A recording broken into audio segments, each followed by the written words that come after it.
जवानी के दीवाना ढेर बाटे।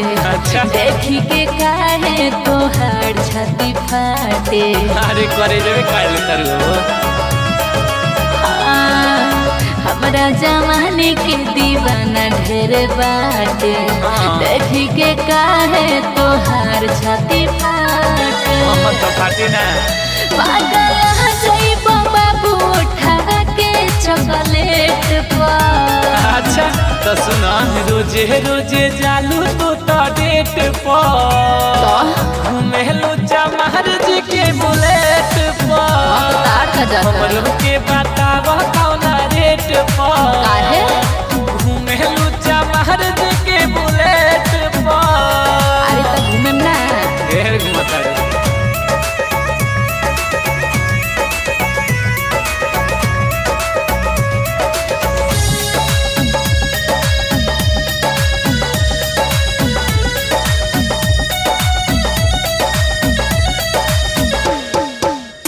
हमरा नखरा के खर्चा तो लाखों में बा।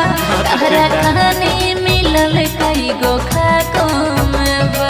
अरे तो हमरा खाली ना मिलल रे कहे यही सन बोले लू बुझा जाई हो बोले 2-4 कट्ठा खेत बेचा जाई हो।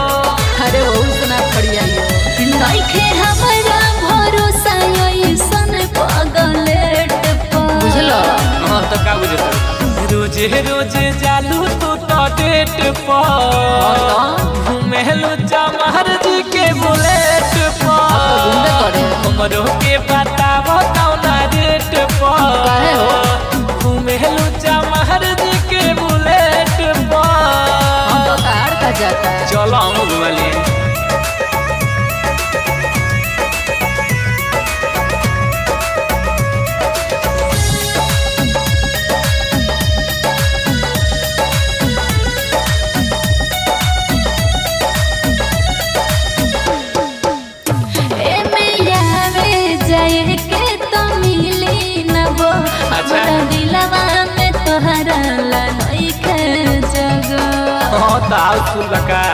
राजू मोहनिस तो तोहरे लाखार बाड़े हो। अच्छा।